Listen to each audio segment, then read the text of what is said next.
Good evening, everyone. It's nice to see all of you here.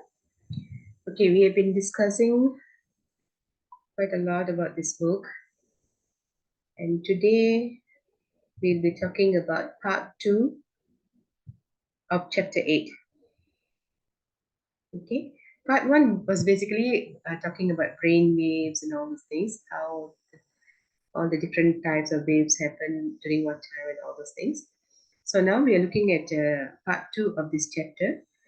And I will start with the question. Question number 1 is, what are the functions of conscious and subconscious mind? Anyone? Anyone who knows the answer can jump in.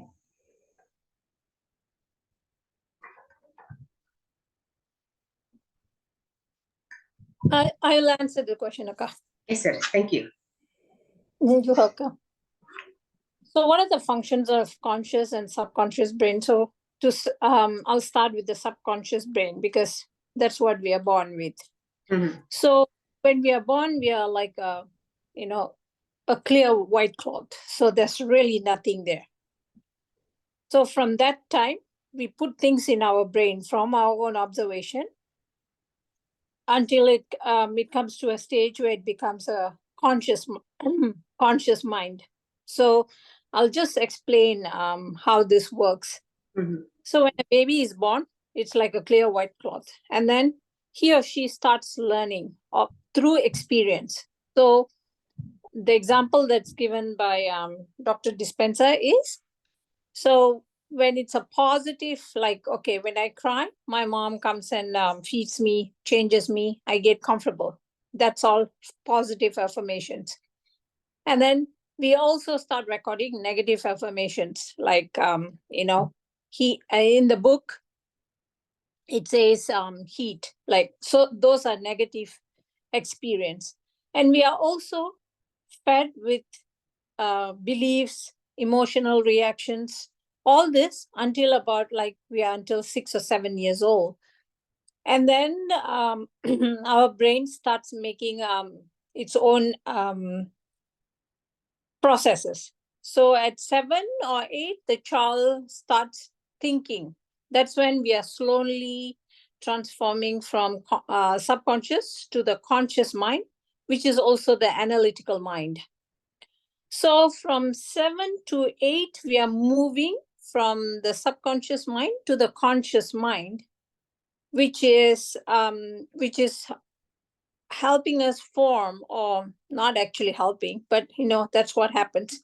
Habits and behaviors are formed at this age.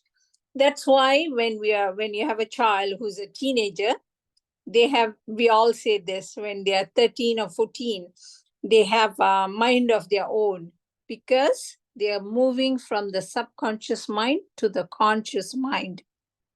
Even though our brain as a whole, the conscious mind is only 5%, but the subconscious mind is 95%. But unfortunately, we are all our life is controlled by this 5%, which is not a good thing, but because it creates all these barriers. The conscious mind is a very analytical mind. It processes everything. It judges, it forms attitude, get all our habits. So it's actually not good to be functioning in the conscious mind. We should tap into our subconscious mind. So that's the function of the conscious and the subconscious mind. That's it, Akka.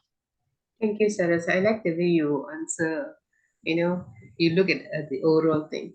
I just have one question. And this is not good for us to be to function at a conscious mind. But in meditation, if I'm not mistaken, they ask us to be aware, be conscious, right? No, my understanding is different, Akka. We have to. That's why the conscious mind is the beta mind, the beta. So want to go to the alpha or to delta or theta, alpha or theta. Delta is, so I have to go back to so delta is sleeping. Sleeping, yeah.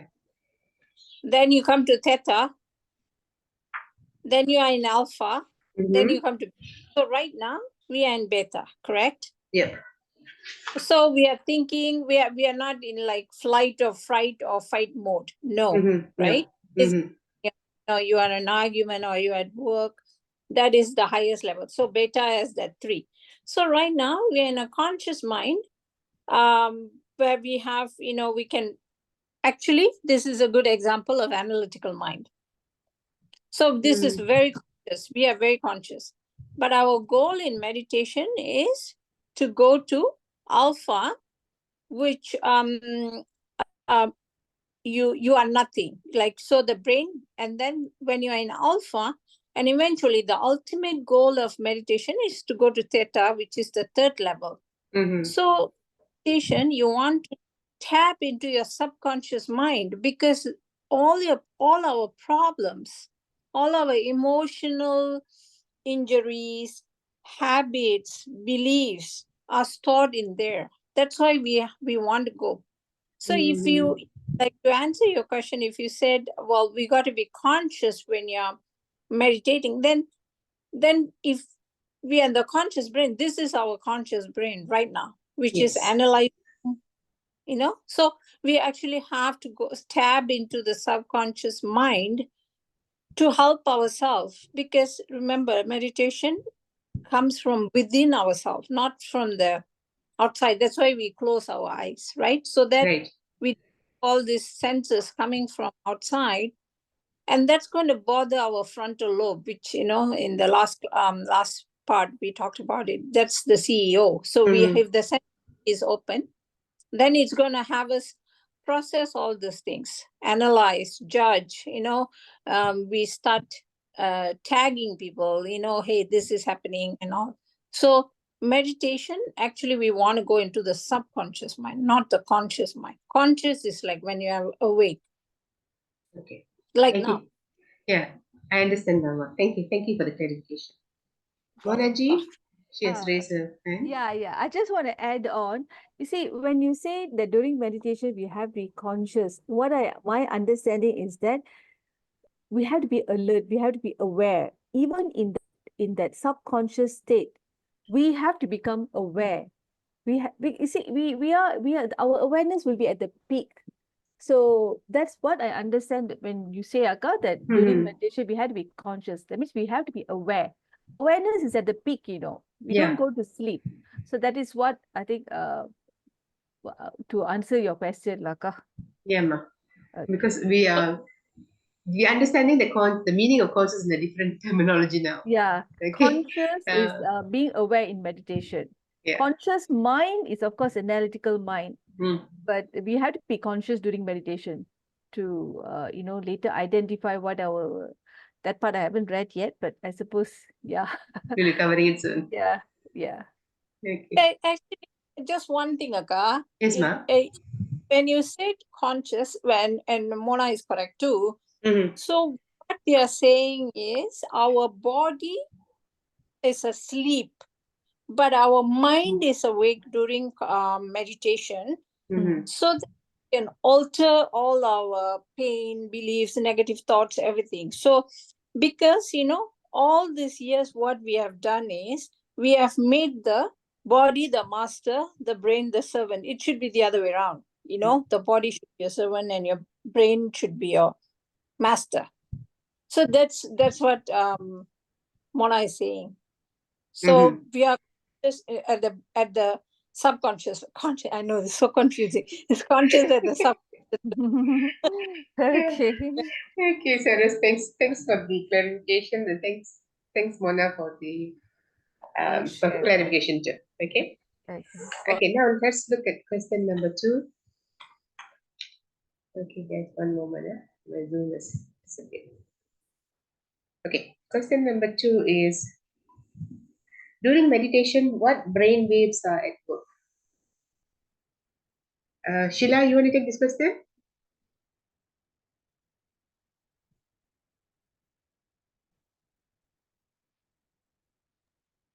Can I pass? Okay, Sheila. Monaji, would you like to take this question? I'll take this, Akka. Okay. Okay, I'm not sure, but I suppose this is my experiment. But whenever meditating, I assume that this is how it is. But let me just try this out. Mm-hmm. You see, when we close our eyes, right, we are basically disconnected from the outside world, and then the thinking, is it neocortex brain, which neocortex is the thinking, right? It thinks and analyzes, so it slows down basically. All right. So we are slowly moving from beta, which is that, there's a high, low, medium, and low. So we are actually moving from beta. When we close our eyes, we are already going into alpha. So in alpha, we are like relaxed, we are paying attention to our breath, whatever that's happening, the thoughts coming and going. We are more in a contemplative state. So when actually the time when we have no thought, that we are, whenever you feel like so sleepy and yet we are very much aware, that is, I think, is the theta state. That's the subconscious mind. If you look at the diagram that he has given, you see alpha is overlapping with the beta and also with subconscious. I cannot remember the page, but so yeah. So basically, the thoughtless state is we are in theta brain waves already. Yeah, so I suppose that's my answer, Akka. Yeah. Okay, ma. Anyone else want to add in? I think you covered the answer. You have covered the questions. Okay, ma. Let's look at it. Question number 3. What is the function of serotonin and melatonin? Sheila, you want to try this?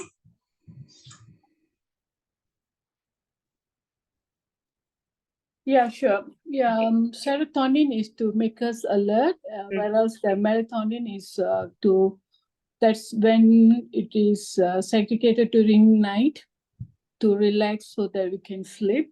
Mm-hmm. Is that more? Yeah.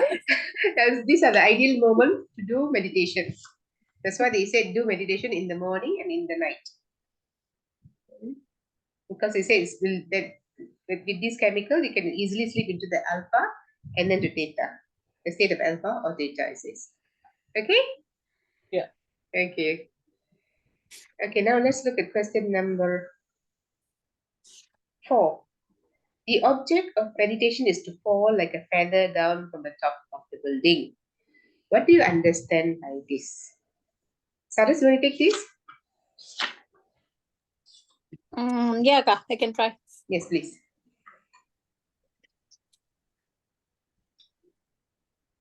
So when we want, what we want to achieve in meditation is, so I'm going to tell you what we want to achieve first.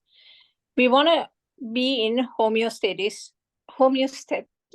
of the body, which means everything in the body within ourselves is synchronized, and another word for it is coherence.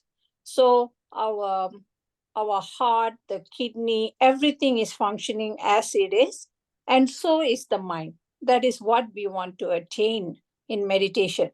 So we want to move from sustained disorder to sustained order. Everything is orderly. That is when we become stable, both mind and body. So to do that, we do meditation. So to start meditation, so we know this, we sit with our spine erect so that, we are aware of ourselves. The body is aware. We are just setting a tone for meditation. And then Mona explained, we close our eyes because we don't want any input from the outside. Because when we have all this sensory input from outside, the neocortex, the frontal lobe, starts processing. So when this is what happens, right? So when we are looking at something, I think it's next to impossible for us not to think of something or connect to an event or judge someone or, all those things. So all that stops. So when we close our eyes, and because we know our body, it actually functions on all this electrically activated synapses, so that all those reduces, and then we take deep breaths So what it happens is when we take this deep breath, we naturally switch our body to go inward. So inward, that's where we want to start our healing from, which is meditation. So this breath, the few deep breaths that we take at the initial meditation, what it helps us is it moves our body from sympathetic to parasympathetic, which is the 3 Fs, the flight, fright, and fight. So we are telling our body, calm down, we're going to go into this meditative state. So then you have so we are ready, and then we sit down because we want to repair and grow the internal system. So our outside is pretty messed up at this point. So that's why we close our eyes, take deep breaths, sit up straight. So at this point, when you're already taken deep breaths, we are ready to go into our meditation, the beta wave, the beta wave is what we are right now. We are alert, conscious, analytical mind, slowly moves to alpha. So when we are in alpha state, meditation is starting to happen. So our brain, it from all this unsynchronized, all those external factors, is actually slowing down at alpha. So, we breathe calmer, and we are moving to a more coherent brain, very synchronized. And then when that happens, when we are at this point, so our body is actually not a body. It's nothing. We don't have nothing. You feel that, and there's no time and no space. What it means is you are tapping into yourself. That's why, like, I'm sure all of us can relate to this. When we meditate, sometimes we would have meditated for an hour, but you feel like you were just there for 10 minutes. That's because there is no time or space when you tap into your subconscious mind and you go into this alpha. And some people move into theta very quickly. When you move into theta, you actually just lose concept of time and space. Theta is when the body is asleep, brain is awake, repairing what we should be repairing. We be open, and we'll be present at that point. And that's why, Akka, that is the consciousness you were mentioning earlier. So you will be very open to change, be present. That's the conscious part of it in theta, and then orderly. So you become to the natural state of living, which we want to, ideally, we want to achieve that. So that's when diseases are prevented, anger, all the negative thoughts are just removed.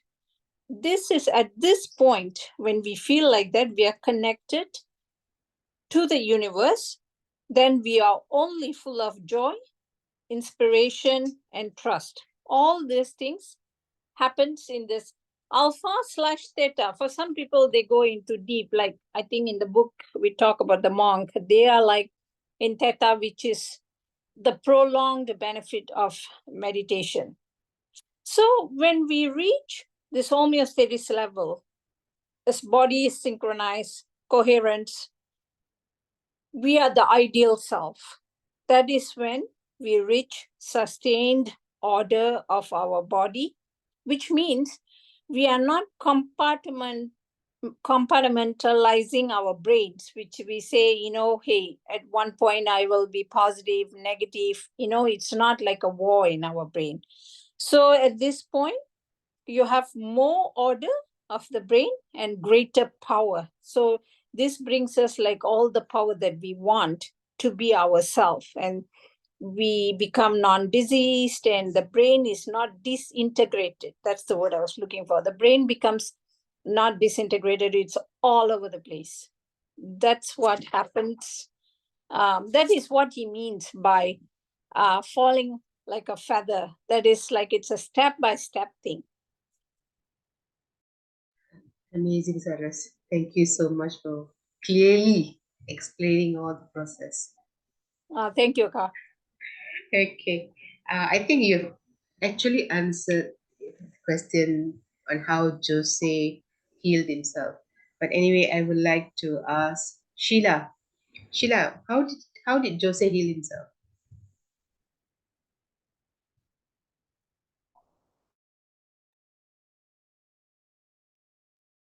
Oh, okay. Oh, this guy. Okay.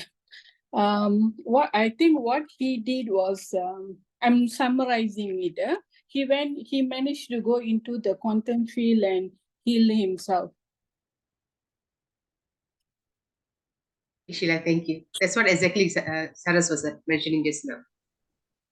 Right. Okay. Okay, now let's look at question number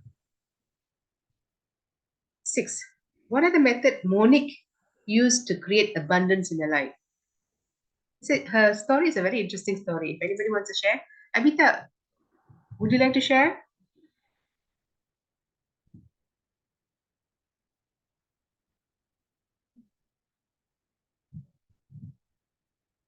Akka, you're asking about a particular character in the chapter. Yes, Okay, I'll Monique. pass. I Monique, didn't get. she used a method to create abundance in her life. I'll pass, Akka, but I would love to hear the story. Okay, I was Monaji? listening actually to Joe Dispenza's speech right before joining the session. So what he told is, he told exactly 3 to 4 weeks was a dark night of his soul, where like it took for him to get that Abita, a bit meditation. louder, Ma. I cannot hear you. 1 minute.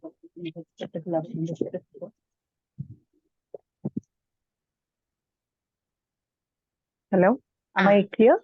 Am I Now audible? clearer. Now Okay. clearer.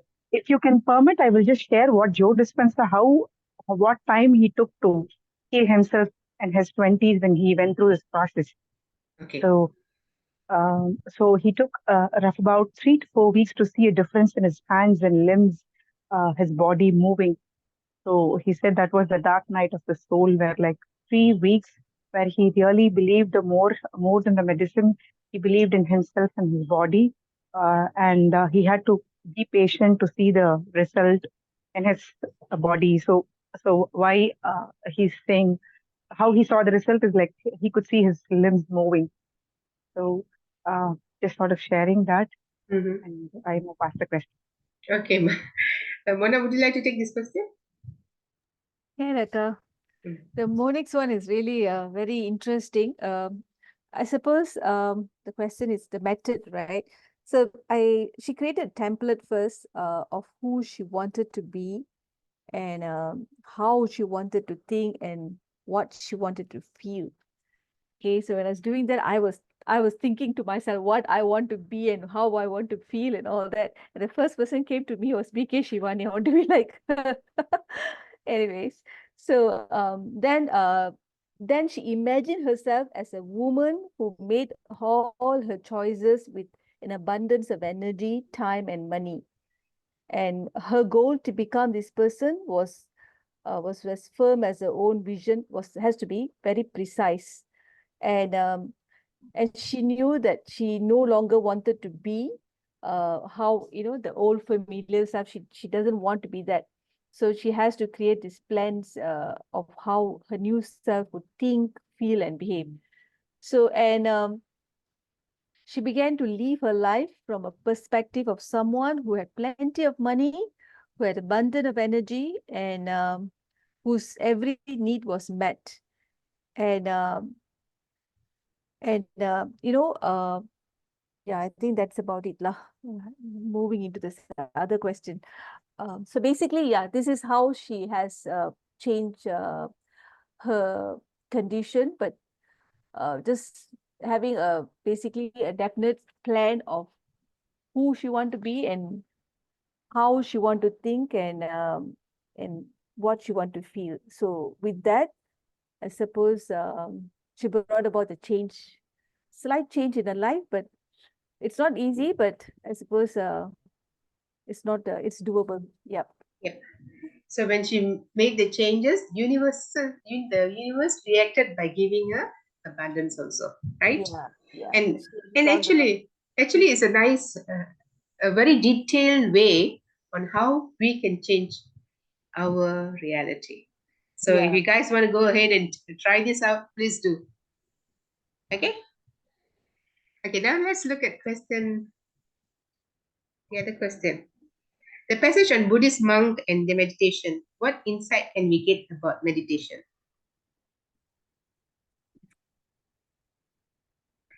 I think I will ask Sarus to help to explain this part.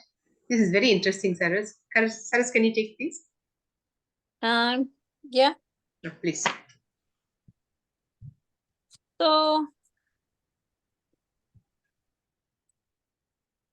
So the monks, when they meditated, well, so somebody was doing a study about them. Just to, in a nutshell, I want to just say, so when they track their brain waves, because they are super meditators, their brain waves was always in alpha or theta, and then they go into town and they come back, and it's still in alpha or theta. So this is something I think all of us want to achieve. Like Mona was saying, she wants to be like BK Shivani. I think I would like to be like her too, because she seems so calm and composed all the time, where the external factors does not bother them. So this is why when you are in this alpha or theta mode, the external factors does not bother them. So this is what it is saying, trying to what Dr. Dispenza is trying to convey to us is that stop the external factors, external environment, decide who we are, which is not to react to anything. So I'm sure when the monks went into town, there was all this other distraction. It can be any kind of distraction. It can be a materialistic distraction, social, economical, they can feel, but they didn't, because they remain in this alpha or theta brain wave. And how did they get there? Through meditation. So they also decide to not to react to the environment, because they are full of gratitude. So they have the gratitude. Okay, I'm here. This is what I want to be. So therefore, the external factors does not bother them. And I feel meditation is the only way we can achieve this, because we are able to tap into our subconscious mind, which is the microprocessor of our brain. We actually alter them when we do meditation at alpha or theta level. Does that answer the question, Akka? Yes, ma. Thank you One so minute, much. Akka. Sorry to interrupt. Yes. So Sarasji, so the monk has decided not to react, and the meditative state is helping them not to react, right? Right. I won't say decided, it is the condition that they're in. Yeah. Because of the meditation that they have done, they're not able, they're so inward that outward does not actually Affect affect them them. anymore. Yes. Okay, Akka. Thank you, Akka. Okay. You're absolutely right, Akka. So it's not a decision that you make. It's already there. Because like in Monique's case, I just want to refer something. In Monique's case, she also at one point, and in this, it was, I thought it was a very important thing that we all should acknowledge. She gets she won $53,000, and she had a debt of $53,000, correct? Yes. That's because she also had this, before she started this, before the change, she had this pseudo positivity in her. Like, I do this to myself. Like, I question myself and I say, oh, that person has lesser than me, or, it's okay. So the analogy I have in my brain is like, oh, hey, when something is not going my way, I feel like, hey, it's all okay until you complain you don't have a good new pair of shoes, until you see someone without a leg. So I always, that is actually pseudo positivity. Like you say, it's okay. You put yourself down and you say, oh, okay, everything is going well for me. So that's why they say, don't do that. When you want to live in abundance, ask the universe for the abundance that you want. So the same thing, to connect to the monks, that is what it is too. They are not like, oh, I decide to be happy, or I decide not to be greedy, anything like that. But the meditation changes them inwardly. That's what you were saying, Akka. That's what I say. So don't besides the monk, talking about Monique's case, don't live in pseudo positivity, because I wanted to say that because I tend to do that a lot. So that's what it is. Okay, Sarah, it's not only you. I also do that. Yeah. So I must get rid of that. Yes. Because we're limiting ourselves, right, when we do that. Yes, I realize that and that really makes sense, Akka. You think like, oh, and we tell our children too. I think, which is a great thing to pass on to them. We say, oh, you don't have this, but your friend has whatever. You know what I'm talking about. So yeah. Okay, thank you, Sarah. Yep. Okay, now let's look at the last question.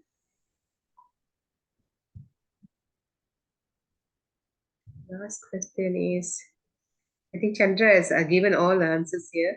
I am not able to look at it, Chandra, later. Okay, the last question is, what have we learned from part 1 and part 2 of this book? So, a little recap.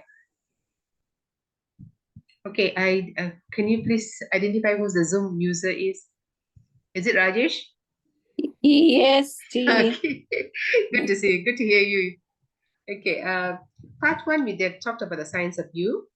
That is, where you direct your attention is where you place your energy. It talked about the quantum you. And then in chapter 2, they looked about environment, how the environment can affect us. And then we talk about overcoming the environment. Chapter 3 is overcoming your body, and then overcoming the time, survival versus creation. All those things we have looked into part 1. Okay, and we have done a lot of discussion on that. So anyone who has forgotten about it, please go and check the YouTube. I've loaded everything inside, uploaded everything. So please use it as a what do you call, revision. Okay. So part 2, we talked about the brain, or the different state of the brain, alpha, beta. I still have difficulty understanding those things, so forgive me for that. And we also looked at meditation. So the next part will be the actual meditation, and a few, what I see is a few things that he has asked us to do. So before we go into that, so what have we learned from this part 1 and part 2? Okay, I shall start with Sheila.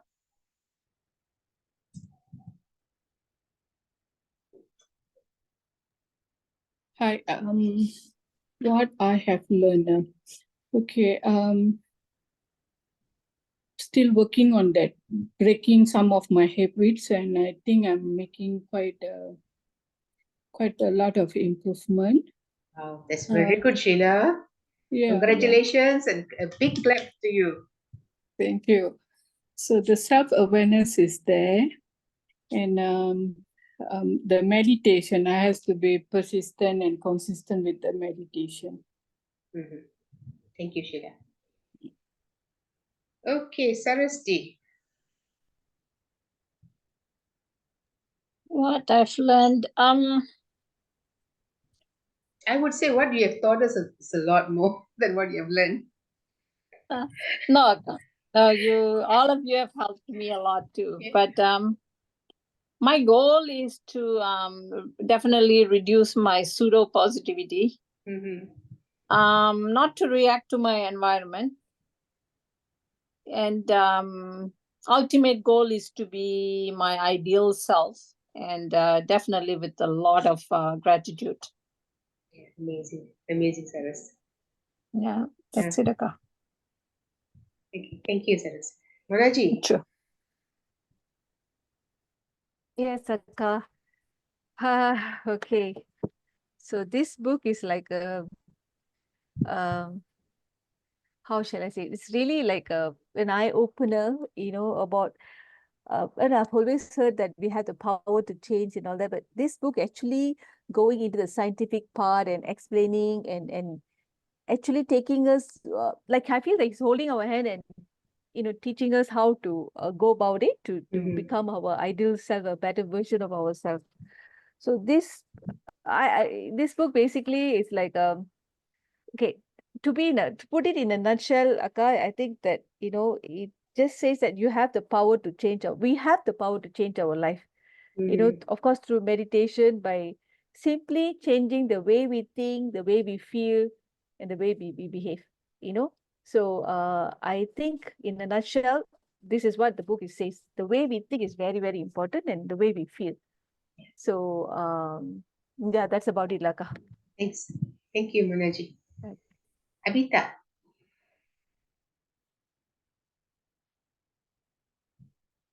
1 minute. Am I audible, Akka? Yeah, clear. Okay.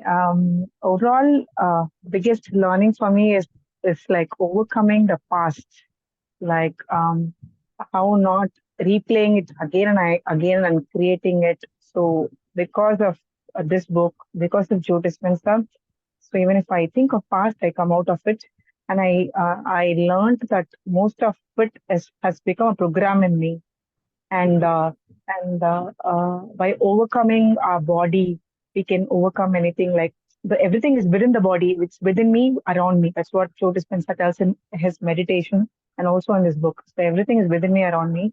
So if I'm able to reprogram my body, my feelings, my thoughts, my reality changes. So somewhere I've been a creator of my past, so I can create, but I also have the power to create a new reality which I want.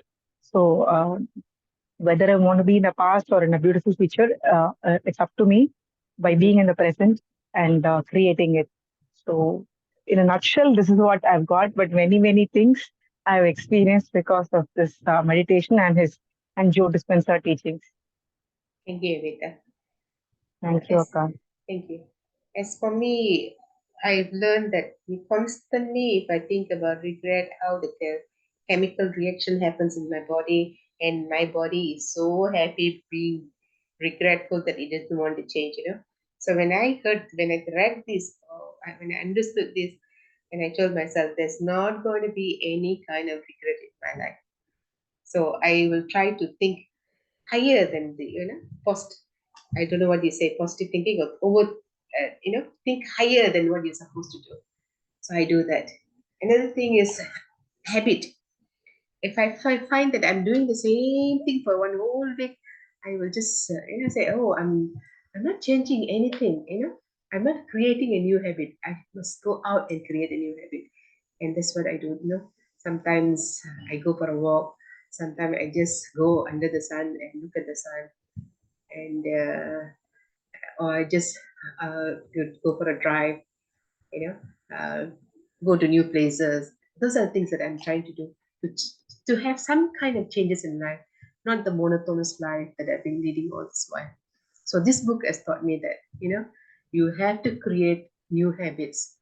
And another thing that I understood from this book is when you do any kind of reading, your brains are so excited.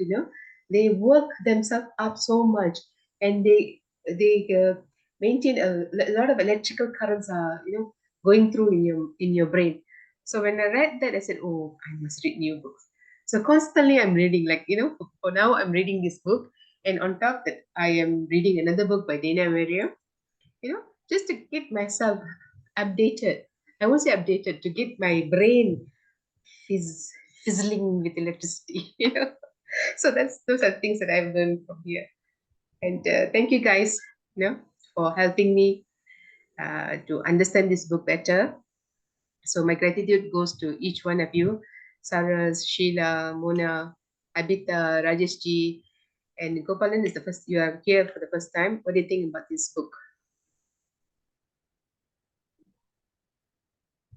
Can you please? Okay, while waiting for Gopalan, let's talk. Rajesh ji, would you like to Yes, Ji, my share? pranams to Yes. Pronouns to all you, but I have not been reading the book because of wedding, very busy. Mm-hmm. And but by listening, whatever, I think 2-3 times I joined you all, Mm-hmm.